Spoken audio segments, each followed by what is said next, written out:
Hello students, good morning. स्वागत है आप सभी का ऑनलाइन क्लासेस में। तो आज हम 54 लेक्चर के अंदर थर्मल प्रॉपर्टीज ऑफ मटेरियल का पार्ट स्टार्ट करने जा रहे हैं, जिसका बेसिक तो हमने थोड़ा सा इंट्रोडक्शन पार्ट ले लिया था। तो आज इसका जो पहला टॉपिक है वो हम डिस्कस करेंगे, और पहला टॉपिक है अपना एक विमीय एक परमाणुक जालक, या फिर एक परमाणुक जालक में प्रक्षेपण संबंध। एक विमीय एक परमाणु जालक है, एक विमीय लेटिस हो सकता है, ठीक है, वन डायमेंशनल लेटिस। उसमें परमाणु एक ही टाइप के हैं, ठीक है। टॉपिक है इसका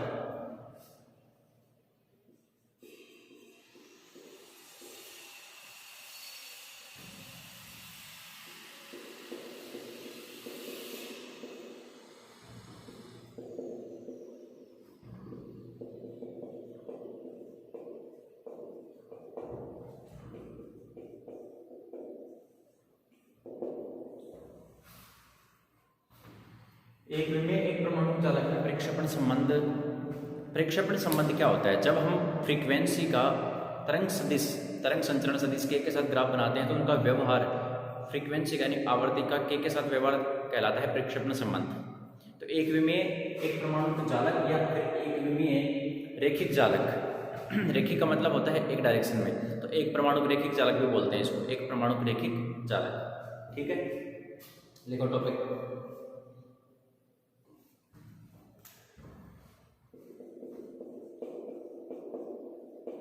एक परमाणु रेखिक जालक भी बोलते हैं।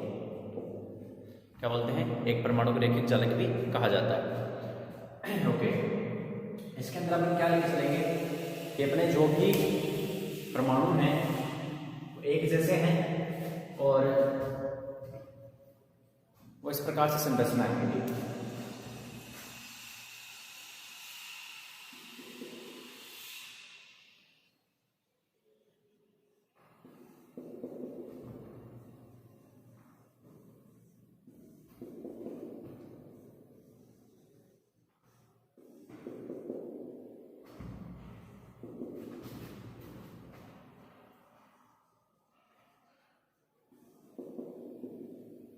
ठीक है, इस प्रकार से संरचना है।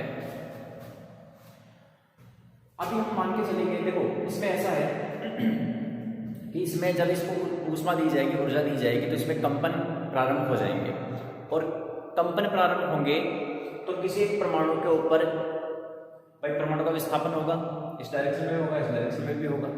तो किसी एक परमाणु के ऊपर जो बाकी इसके पड़ोसी परमाणु हैं उनके विस्थापन की वजह से भी इसके ऊपर जो बल कार्य करेगा, ठीक है।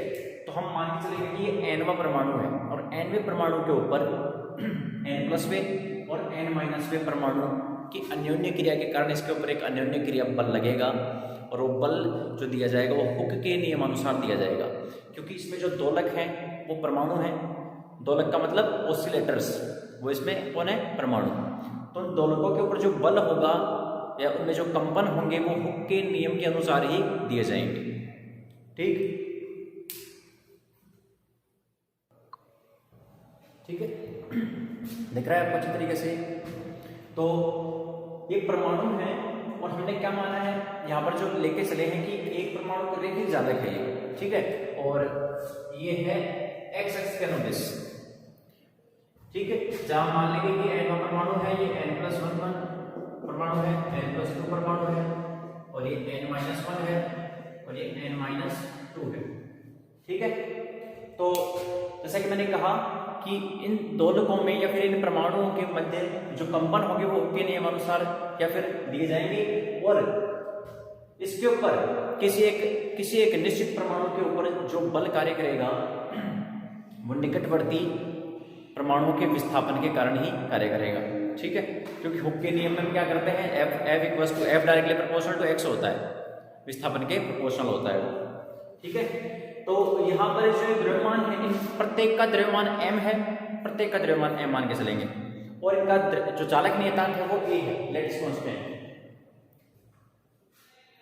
लेटिस कांस्टेंट क्या है? a है, ठीक। और फिर उसके बाद मान के चलेंगे कि जो स्प्रिंग है, क्योंकि इस प्रकार से बिहेव करते हैं, परमाणु बंध से बंधे हुए हैं, इसका मतलब ऐसे मानते हैं कि उनके बीच में एक इलास्टिक स्प्रिंग है, प्रत्यास्थ स्प्रिंग जुड़ी हुई है, प्रत्यास्थ स्प्रिंगों से वो जुड़े हुए हैं। ठीक है, फिर उसके बाद में ये सब डिटेल लिखने के बाद में हम क्या करेंगे, इस परमाणु को थोड़ा सा विस्थापन देकर छोड़ेंगे। इसको क्या करेंगे भाई, इसकी माध्य स्थिति तो ये है, ये माध्य स्थिति है, माध्य स्थिति। फिर इसमें विस्थापन देंगे तो वो है कि विस्थापन की स्थिति या विस्थापित अवस्था, विस्थापित अवस्था। ठीक है, इसमें हल्का सा विस्थापन देके छोड़ेंगे इसको।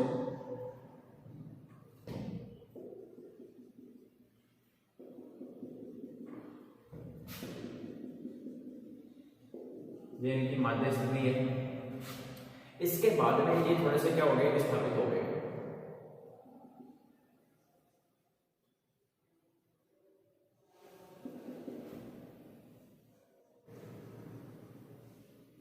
क्या हो गए, विस्थापित हो गए।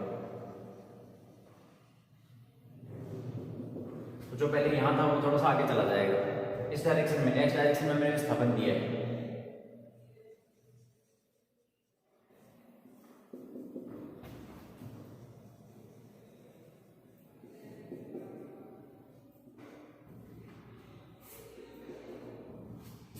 ये है विस्थापित अवस्था।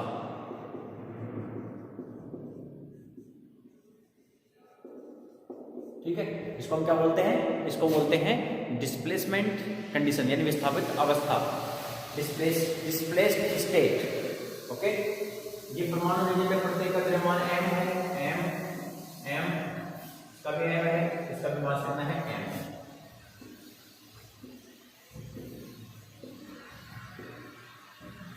ओके, इसमें जो विस्थापन है, इसमें जो विस्थापन है वो हमने मान लिया, इसमें है un।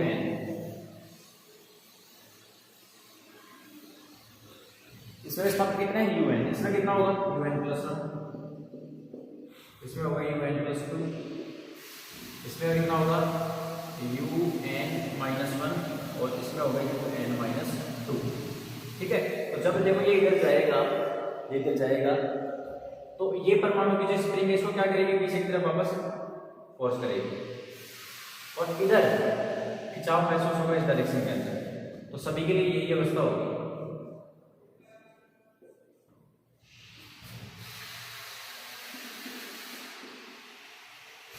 ठीक है, अब हम इसको लेके चलेंगे, पहले डायग्राम बना लो आप।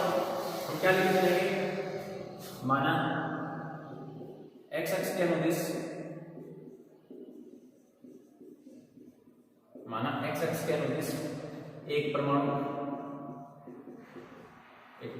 रेखीय चालक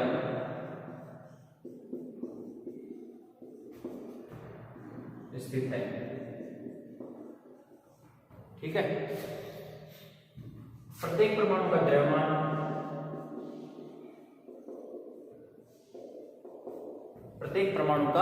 द्रव्यमान हम ओमेगा के लिए फॉर्मूला लेके आएंगे जो कि के ऊपर डिपेंड करेगा, ये अपना पर्पज है। ओके, प्रत्येक परमाणु का द्रव्यमान m है, एवं परमाणु के मध्य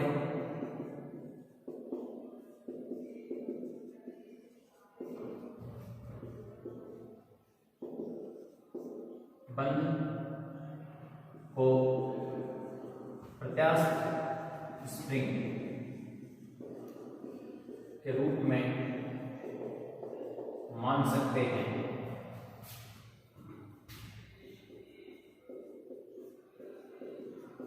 ठीक है, तो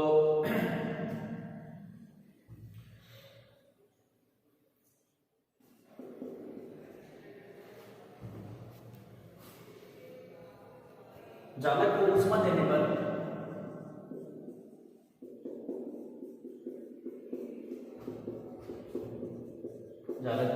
देने पर प्रत्येक परमाणु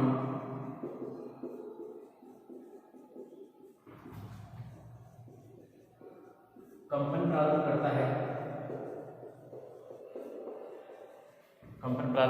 करता है।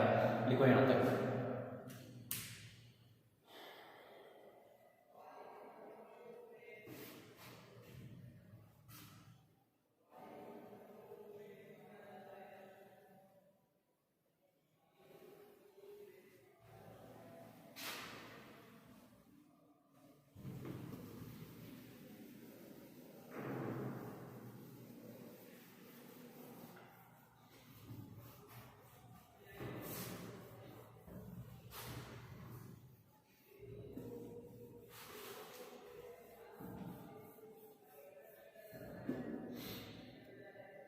ओके, देखिए अब यहाँ पर हमने लिख लिया कि प्रत्येक परमाणु कंपन काले लगता है, इसका मतलब दो लोगों में जो कंपन होंगे वो हुक के नियमानुसार दिए जाएंगे।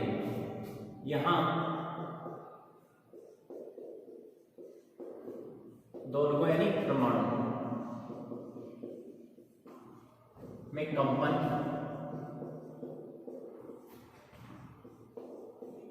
हुक के नियमानुसार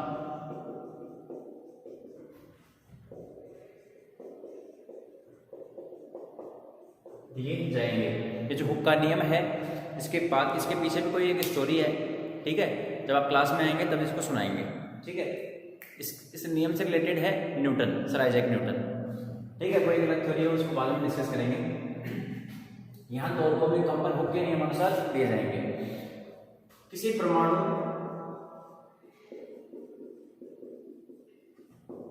पर बल इसके निकटतम यानी पड़ोसी परमाणु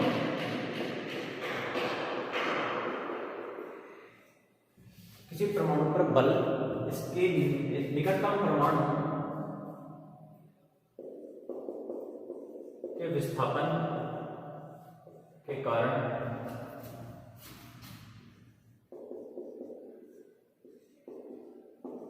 मानते हैं।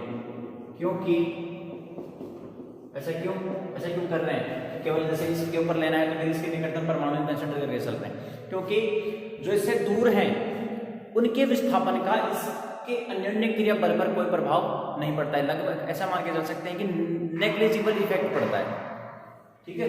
क्योंकि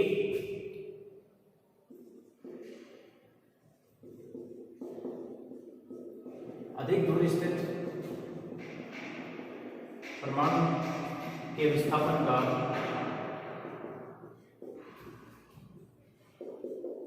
प्रभाव नगण्य होता है।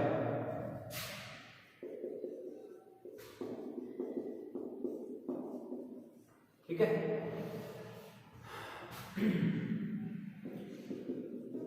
जालक नियतांक ए है। चालक नियतांक कितना है? ए, ठीक है। स्मॉल ए लेके चल रहा हूं चालक नियतांक। तो अब इसके पीछे लिखना, किसी nवें परमाणु का मध्य स्थिति से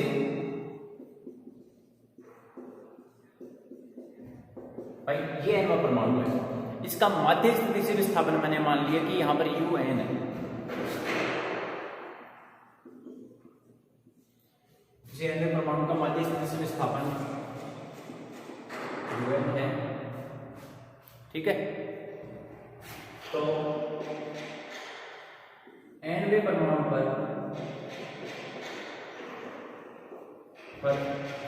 अन्योन्य क्रिया बल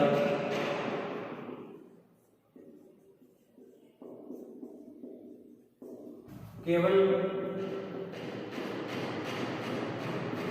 निकटतम परमाणु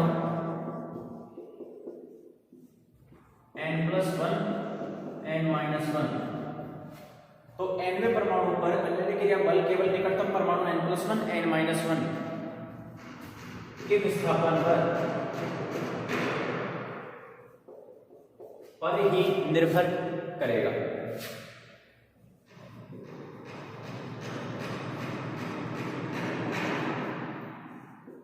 माना n+ वेग व n-वे परमाणु का माध्यिक स्थिति से विस्थापन UN+1 व UN-1 है चित्रानुसार।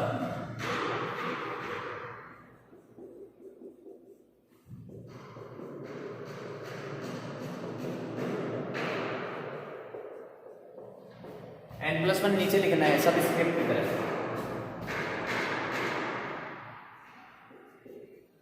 ठीक है।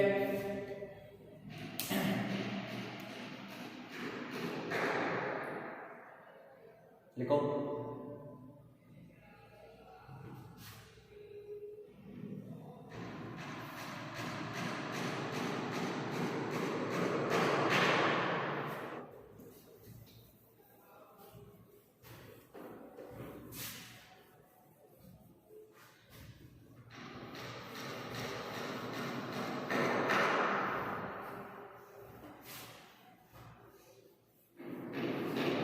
प्रत्येक परमाणु का द्रव्यमान m है, चालक नियतांक a है।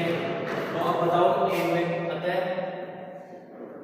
nवें परमाणु पर जो ये nवां परमाणु है उसका विस्थापन कितना है भाई, ये इसकी दूसरी स्टेट है,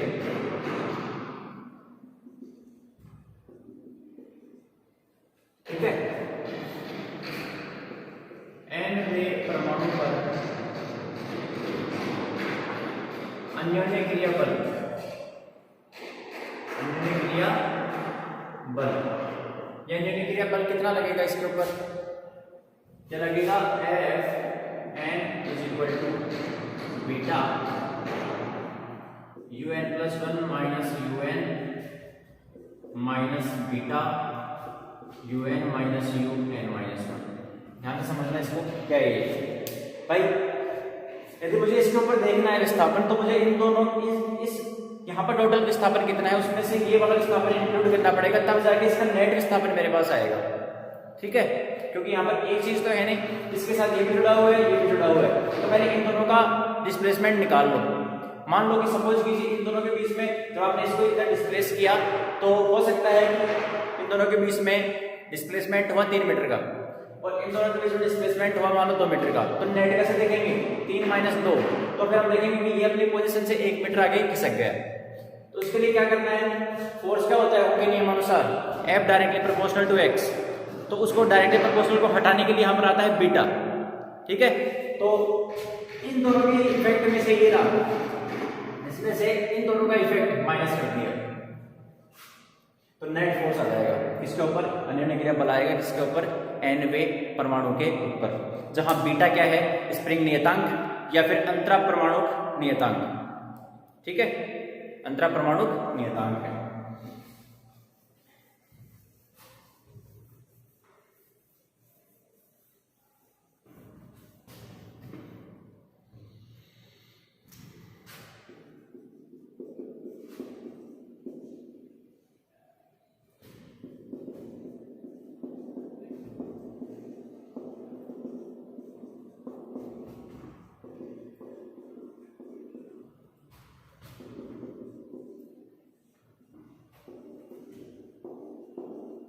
अंतरा परमाणु चालक नियतांक है, स्प्रिंग नियतांक भी बोलते हैं, अंतरा परमाणु नियतांक भी बोलते हैं।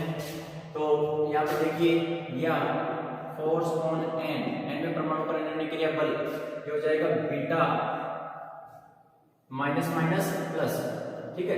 अच्छा, ये प्लस हो जाएगा तो un+1 प्लस un-1, ये भी माइनस का, ये भी माइनस का, तो माइनस का 2un, ठीक है, क्वेश्चन नंबर 1।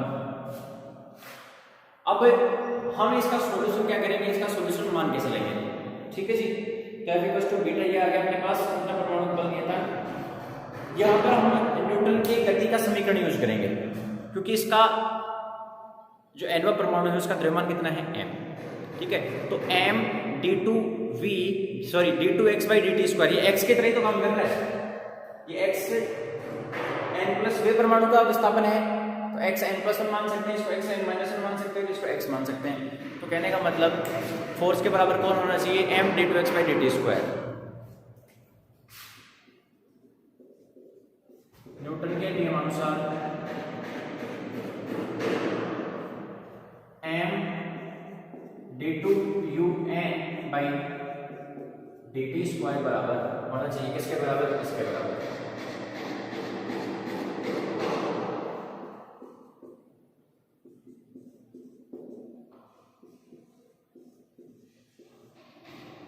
ठीक है, इक्वेशन नंबर 2 लिखो यहाँ तक इसको। उसके बाद में हम एक सॉल्यूशन मानेंगे इसका, ठीक है, और उसके बाद में फिर un को मानेंगे, un मान के चलेंगे, फिर उसका 2 बार डिफरेंशिएशन करेंगे टाइम के साथ, इसको निकाल लेंगे।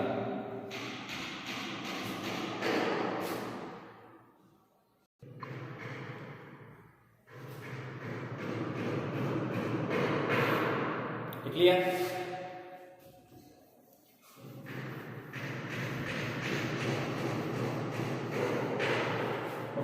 अब देखिए थोड़ा सा डिस्टर्बेंस भी है, तो m d2un/dt² beta un+1 -2un। अब हम जालक को क्या दे रहे हैं, अपना एक विमीय एक परमाणु चालक है, या फिर ऐसे कह सकते हैं कि एक परमाणु रैखिक चालक है।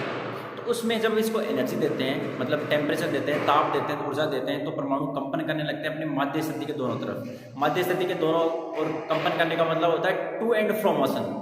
टू एंड फ्रो इंग्लिश में कहते हैं टू एंड फ्रो मोशन, यानी सरल आवर्त गति करता है। सरल आवर्त गति का मतलब यहाँ पर हम मान सकते हैं कि जो सरल आवर्त गति होगी सभी परमाणु करेंगे, उसकी वजह से एक प्रगामी तरंग संचरित होगी। इसमें एक तरंग संचरित होगी, तो प्रगामी तरंग का सॉल्यूशन हम मान सकते हैं, क्योंकि ताप या ऊष्मा एक ही बात है देने पर चालक के परमाणु अपनी माध्य स्थिति के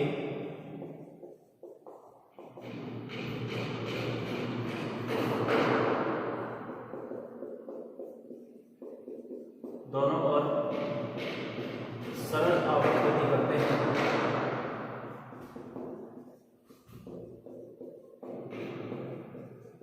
अतः एक तरंग संचरित होती है।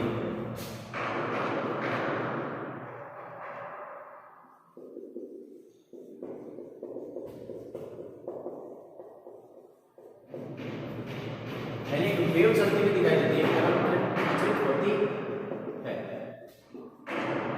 अतः समीकरण 2 में, जैसा समीकरण 2 का हल है, समीकरण 2 का हल निम्न मान सकते हैं।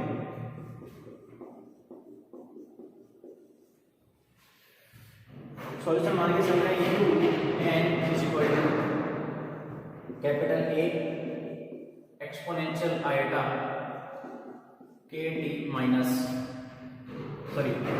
Exponential iota omega t minus k x, omega t minus k x.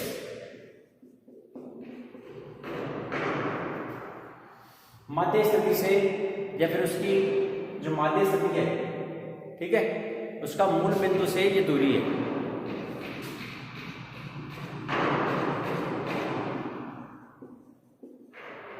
ये आयाम है, ओमेगा आवृत्ति है, ठीक है। ये यहां पर क्या है, तरंग सदिश।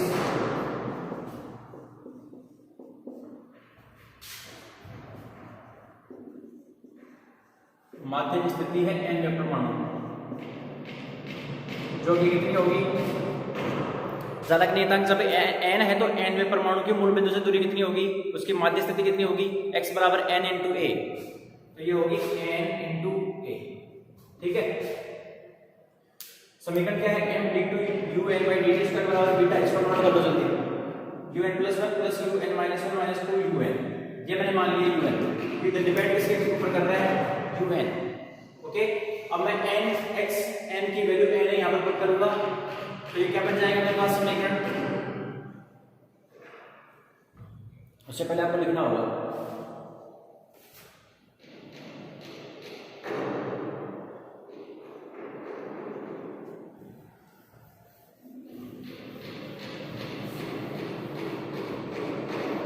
इसके नीचे लिखो, इसके नीचे क्या आता है, un is equal to a exponential iota omega t minus k n a, ठीक है। समीकरण नंबर 3। अब क्या करना है, दो बार अवकलन करेंगे इसका टाइम के साथ।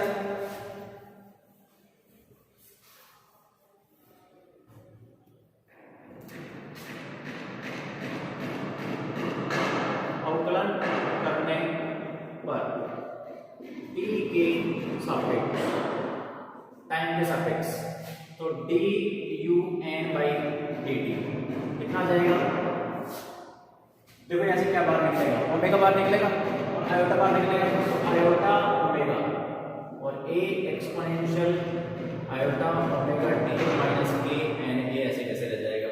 इसका एक बार और कर दो अवकलन,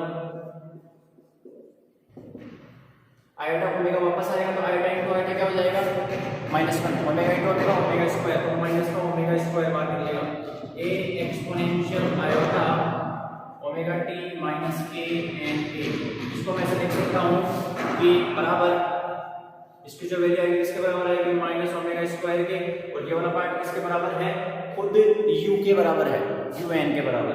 तो un समीकरण नंबर 4, समीकरण नंबर 4 यहां से हो जाएगा m डी टू। अब इसमें मुझे un प्लस 1 और un माइनस 1 भी लिखना पड़ेगा समीकरण 3 की तरह। समीकरण 3 के अनुसार देखो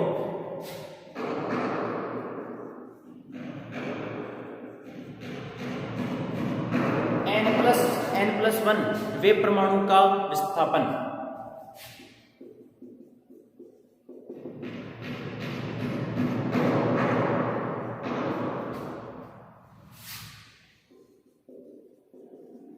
कितना हो जाएगा un प्लस 1 बराबर, इसमें क्या चेंज आएगा a exponential iota omega t minus के और n की जगह n प्लस 1 इंटू के।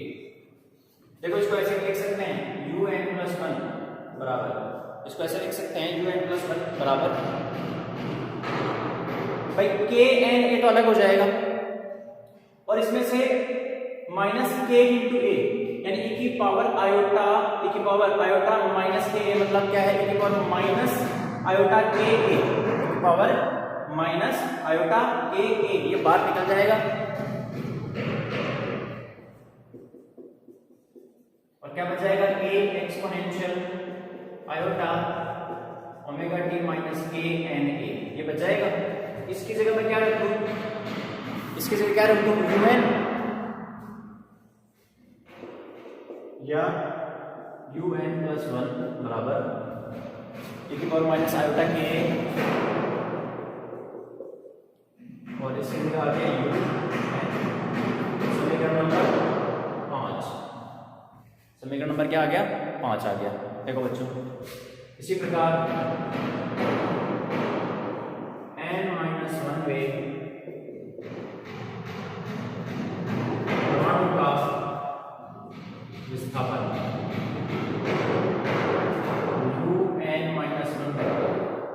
un-1 बराबर क्या होगा a एक्सपोनेंशियल, इसकी तरह लिखो a exponential iota omega T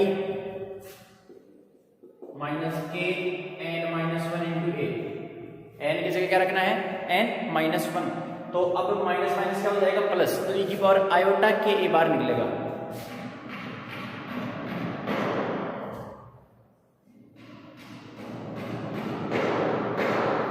जो बाकी बच जाएगा उसकी जगह क्या जाएगा un आ जाएगा।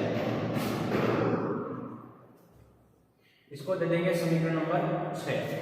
अब समीकरण 4, 5, 6 और 3 4 5 6 का मान समीकरण नंबर 2 में रखने पर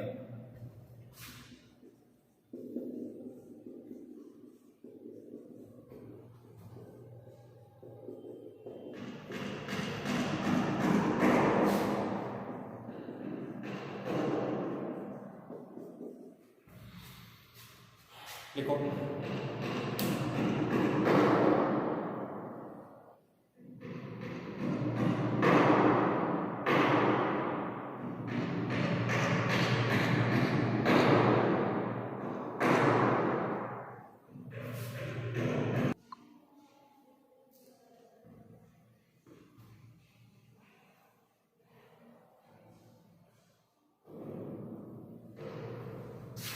रखते हैं मान।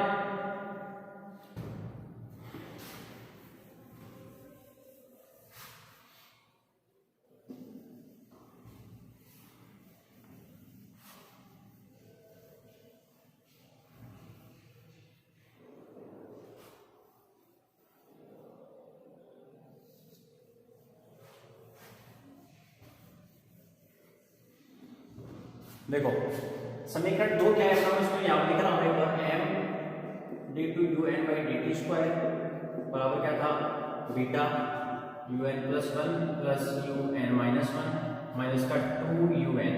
ठीक है, इसका मान रखना है, इसका मान रखना है और इसका मान रखना है। तो इधर आ जाएगा m, इसके जगह क्या आएगा माइनस का omega square un, omega square, ठीक है, un बराबर बीटा, इसकी वैल्यू कितनी है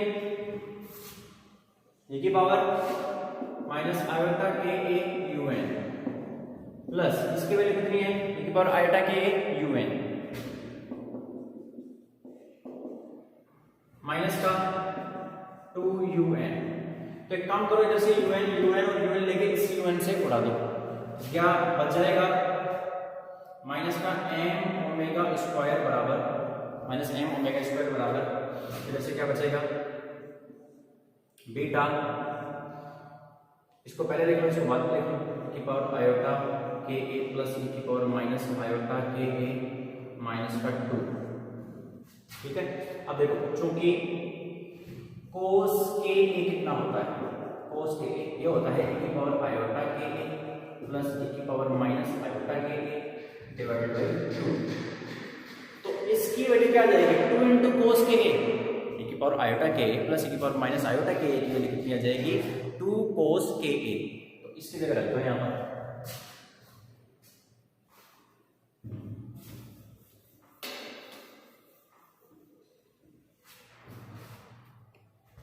ठीक है, इसका कोई काम है नहीं, इसको हटा दो।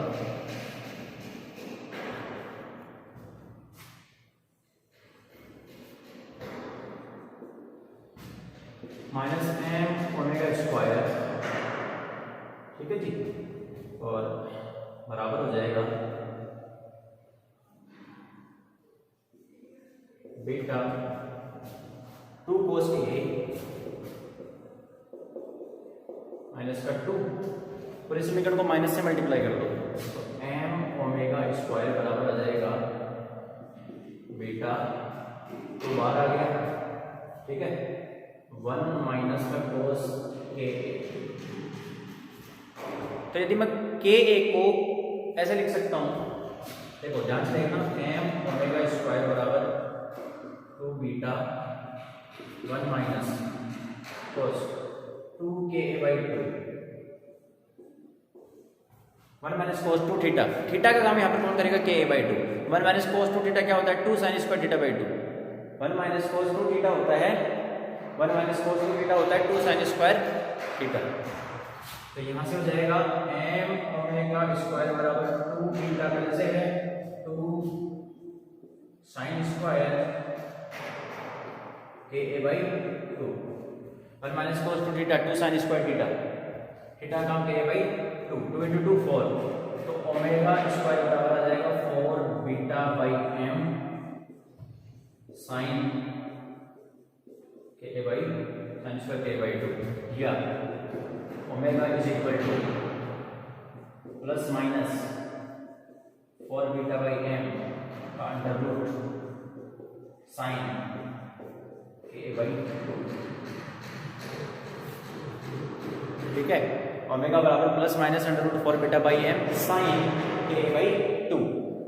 इसको बोलते हैं डिस्पर्जन रिलेशन, प्रक्षेपण संबंध, लिखो।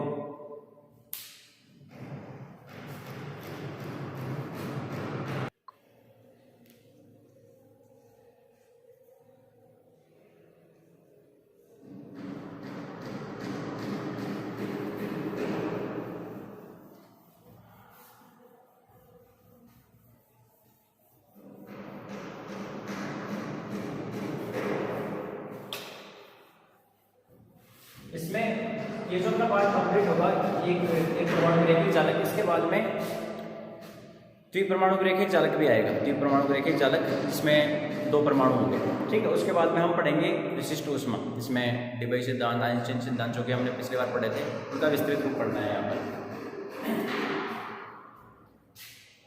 तो ओमेगा बराबर हो जाएगा under root 4 beta by m, ठीक है, और रूट 4 बीटा बाई m, इसको 2 रूट बीटा बाई m भी तो लिख सकते हैं, ऐसे लिख सकते हैं इसको, sine plus minus k by 2, क्योंकि साइन के अंदर प्लस या माइनस होने पर बाहर प्लस या माइनस आता है, ठीक है।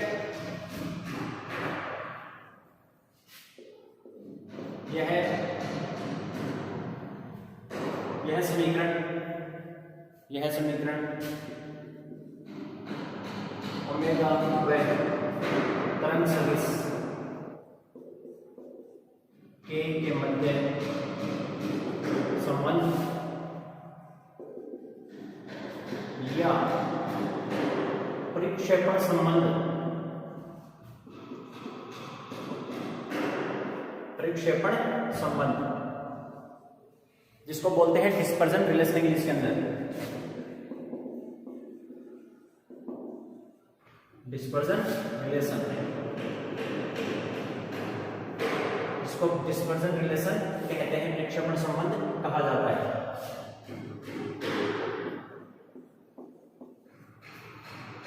ठीक, अब देखो यदि K पॉजिटिव है तो इसका मतलब तरंग कौन सी दिशा में जा रही है भाई, ओमेगा आवर्ती तो हमेशा धनात्मक आएगी। ठीक है, प्लस माइनस का संबंध केवल इस बात से है, K पॉजिटिव होगा तो मतलब तरंग जा रही है x डायरेक्शन के अंदर, और K नेगेटिव है तो तरंग जा रही है माइनस x डायरेक्शन के अंदर। ठीक है,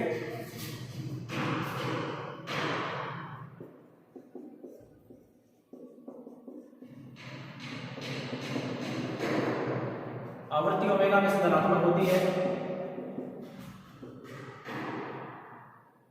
ठीक है भाई, ओमेगा किसके ऊपर डिपेंड कर रहा है, ओमेगा किसके ऊपर डिपेंड कर रहा है, यदि ओमेगा K के ऊपर डिपेंड कर रहा है बराबर ओमेगा, जो ओमेगा K हो एक्चुअल में ओमेगा माइनस K है, तो तरंग कौन सी दिशा में जा रही है, माइनस।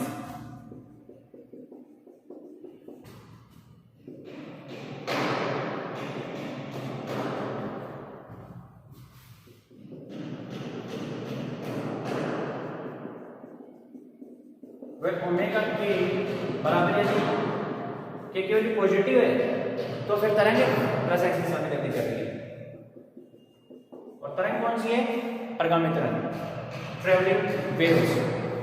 ठीक है, तो तरंग एक्स दिशा में गति कर रही है।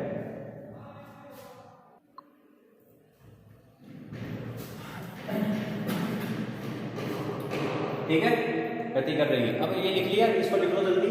इसके बाद में एक कंडीशन लिखवाता हूं तुम्हें कि ओमेगा को हम लेके चलेंगे, ओमेगा बराबर अंडर रूट, बस बाहर आएगा 2 root beta by m sine k by 2, और वहां से हम देखेंगे कि इस परिक्षेपण संबंध से, इस डिस्पर्जन रिलेशन से कहां पर ओमेगा का मान अधिकतम होगा, कहां न्यूनतम होगा। इसके कुछ 2-3 स्पेशल केस हैं, वो अब डिस्कस करेंगे। डेरिवेशन कंप्लीट हो गया, अब इसके स्पेशल केसेस।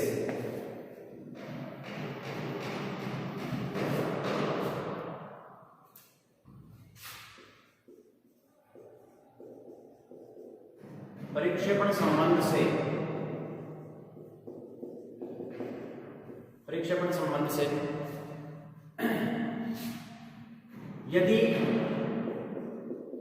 साइन K1/2 बराबर 1 हो जाए, भाई अधिकतम मान ओमेगा का कब आ सकता है, जब साइन K/2 1 होगा, तो ओमेगा बराबर ओमेगा मैक्सिमम बराबर कितना आएगा,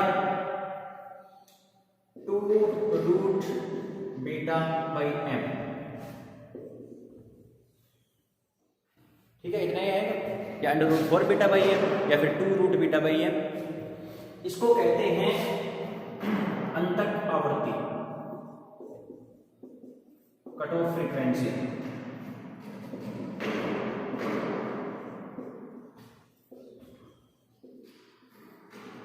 कट ऑफ फ्रीक्वेंसी कहते हैं, अंतक आवृत्ति कहते हैं, अर्थात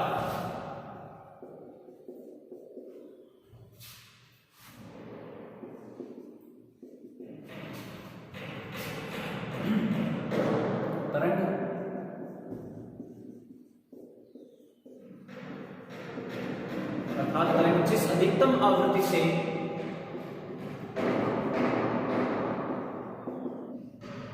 संचरित होती है उसे अंतक आवृत्ति कहा जाता है, उसे अंतक आवृत्ति कहा जाता है।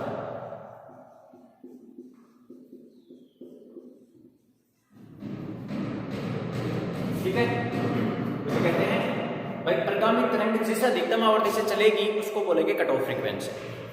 ओके, तो ओमेगा बराबर कितना होता है 2 पाई न्यू। ठीक है, तो जब ओमेगा मैक्सिमम है तो न्यू भी कितना होगा मैक्सिमम। कितना है ये 2 रूट बीटा बाई एम। तो यहां से न्यू मैक्सिमम कितना आ जाएगा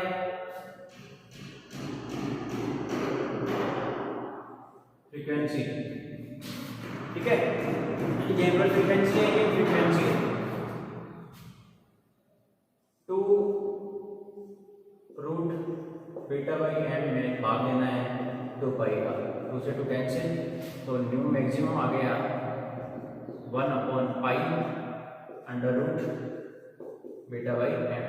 इसका मतलब है कि जो चालक है, जो एक परमाणु रैखिक चालक है, उसके अंदर न्यू बराबर 0 से लेके न्यू बराबर maximum 1 upon pi root beta by m तक की आवृत्तियां ही क्या है उनको तो पास कर रहा है।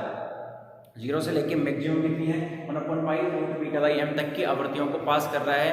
तो इसको बोलते हैं, इस चालक को, यानी जो एक परमाणु रैखिक चालक है वो लो पास फिल्टर, निम्न पारक फिल्टर की तरह व्यवहार करता है, क्योंकि ये न्यू बराबर 0 से लेके अधिकतम मान वहां तक की पास कर रहा है। ठीक है, पता है एक परमाणु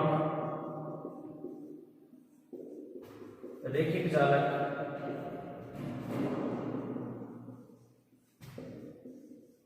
न्यू बराबर 0 से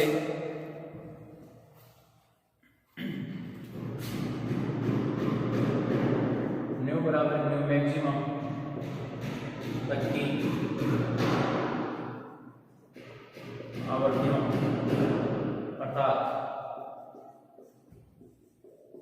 लो पास फिल्टर का कार्य करता है।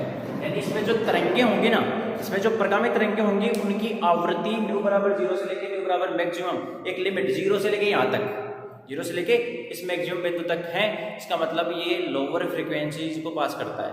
इसका नाम दे दिया लो पास फिल्टर। ठीक है, फिर कितने कार्य करता है लिखो।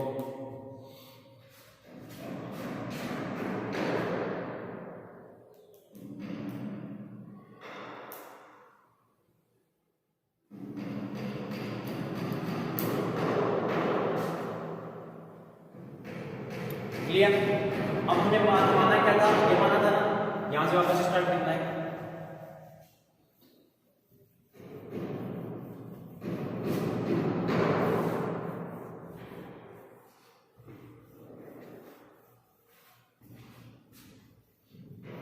इसी कंडीशन के अंदर लिखते जाएंगे लगातार, क्योंकि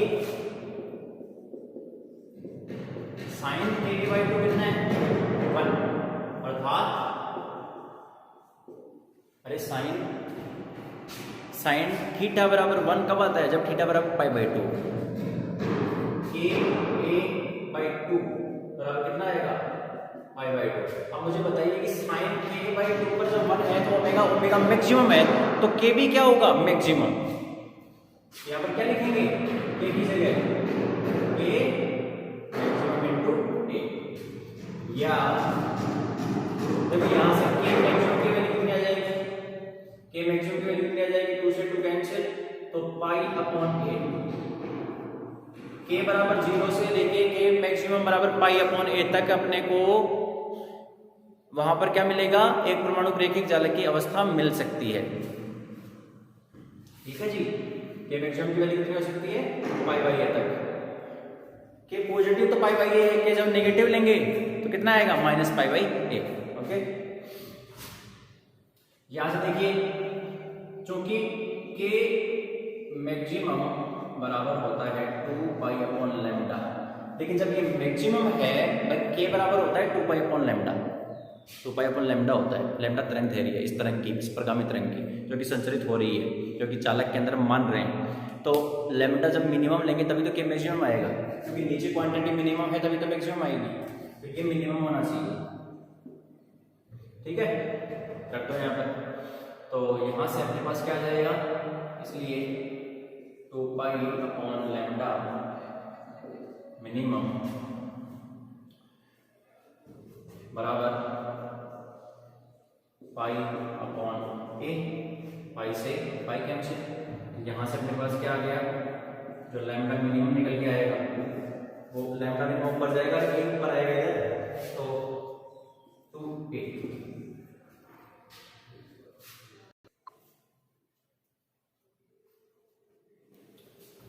यहाँ तक हो गया होगा। हमने लैम्डा मिनिमम की कंडीशन निकाली 2a, ठीक है। यानी तरंग दैर्घ्य कम से कम कितनी होनी चाहिए, जो चालक नियतांक है उसका डबल, जस्ट डबल, 2 × a। तो यहाँ पर आप देखेंगे कि लैम्डा तो मिनिमम है लेकिन फ्रीक्वेंसी मैक्सिमम है। तो एक्चुअल में जो फ्रीक्वेंसी मैक्सिमम है उसकी जो वैल्यू देखी जाती है वो लगभग 10⁻13 हर्ट्ज से ऑब्जर्व होती है, 10⁻13 हर्ट्ज। और ये किस में आती है, अवरक्त क्षेत्र में आती है, क्योंकि लैम्डा मैक्सिमम न्यू मैक्सिमम लगभग 10⁻13 हर्ट्ज आती है। अतः एक परमाणु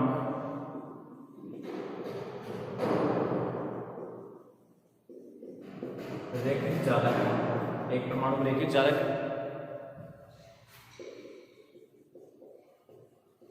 अवरक्त क्षेत्र में प्राप्त होता है।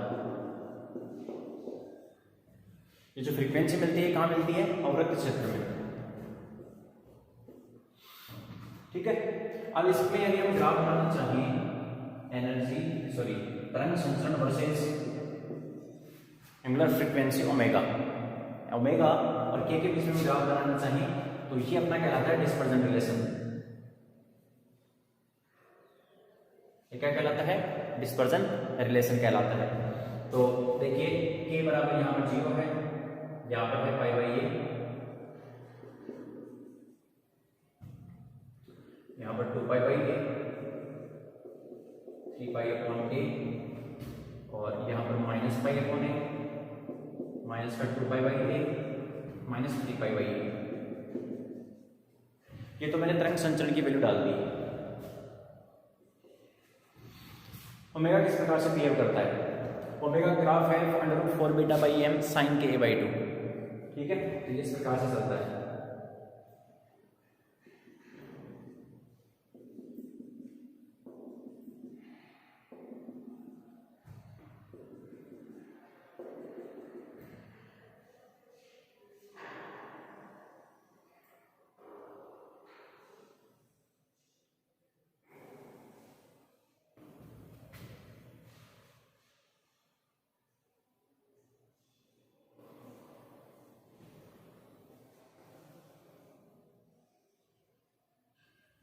ठीक है, ये ग्राफ आपको बनाना है यहाँ पर। इसमें ये है प्रथम ब्रिन्वा क्षेत्र के बराबर -पाई बाई ए से के बराबर पाई बाई ए तक। नोट करो इसको।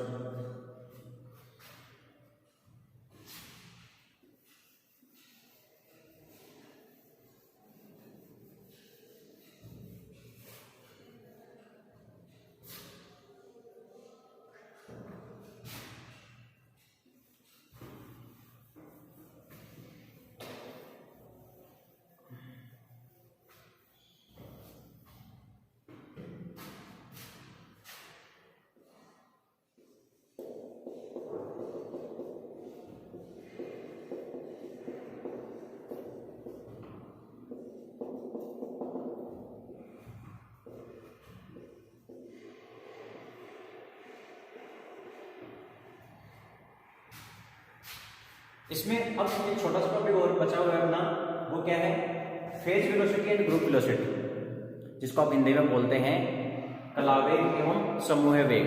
और आपको पता है, आप क्वांटम मैकेनिक्स में पढ़ते थे, फेज वेलोसिटी डिफाइन होती है ओमेगा बाई के, एंड जो ग्रुप वेलोसिटी डिफाइन होती है वो होती है डी ओमेगा बाई डी के। ठीक है, ये इसलिए कर रहे हैं क्योंकि अपने पास ओमेगा और के का रिलेशन है, वहां से हम ओमेगा बाई के और डी ओमेगा बाई डी के आसानी से फाइंड आउट कर सकते हैं। लेकिन ये निकलेगा दो कंडीशन के अंदर, और दो कंडीशन कौन कौन सी हैं। पहली जो कंडीशन है अपनी, वो पहली कंडीशन है कि न्यून आवृत्ति परास में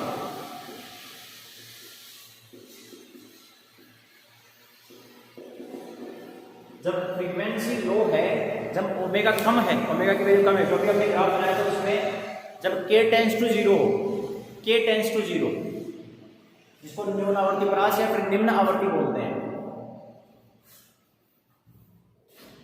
तो उस कंडीशन में देखिए क्या होता है, k टेंस टू 0 पर ओमेगा का फॉर्मूला क्या है अपना, ओमेगा बराबर अंडर रूट या 2 root beta by m sine ka by 2, यही है फॉर्मूला। इसमें जो साइन ka बाई 2 है, जब थीटा टेंस टू 0 होता है तो साइन थीटा लगभग थीटा के आसपास वैल्यू देता है, क्योंकि उसका जो प्रसार होता है वहां से केवल पहला पद बचता है थीटा, बाकी हायर ऑर्डर वाले थीटा क्यूब थीटा फाई वो क्या हो जाते हैं, नेगेटिव हो जाते हैं, कैंसिल आउट हो जाते हैं। तो k टेंस टू 0 पर यदि हम निकालना चाहें तो साइन ka बाई 2 लगभग बराबर हो जाएगा ka बाई 2 के। क्लियर है? तो मुझे क्या करना है, साइन ka बाई 2 की जगह मुझे सिंपल ka बाई 2 पुट करना है, इसलिए ओमेगा यानी अपनी फ्रीक्वेंसी हो जाएगी 2 रूट बीटा बाई m और इसकी जगह आ जाएगा k बाई 2। अब यहां से देखिए 2 से 2 कैंसिल, इसलिए ओमेगा इक्वल टू आ गया k a root beta by m, omega की वैल्यू क्या आएगी, इसलिए मैं निकाल सकता हूं अतः मेरा कला वेग कितना हो जाएगा, इस जो प्रगामी तरंग चल रही है उसका कला वेग कितना होगा, vp is equal to frequency divided by तरंग संचरण।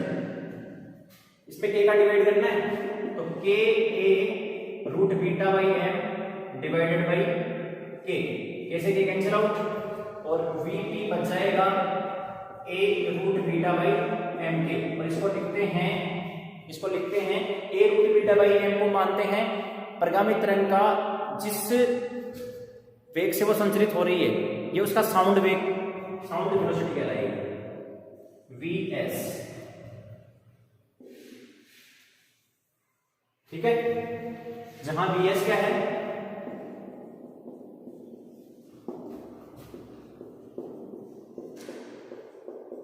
ध्वनि वेग। ठीक, तो ये पहली कंडीशन आज डिस्कस की है, और बाकी इसमें हम कल क्या करेंगे, ग्रुप वेलोसिटी फाइंड आउट करेंगे डी ओमेगा बाई डी के से, ग्रुप वेलोसिटी फाइंड आउट करेंगे, और उसके बाद में इसका जो सेकंड केस है वो डिस्कस करेंगे। ठीक है, और इसका भी कुछ बचा हुआ पार्ट है। चलो, तो आज के लिए इतना ही, इसको रिवाइज कर लेना अच्छे से। Thank you very much.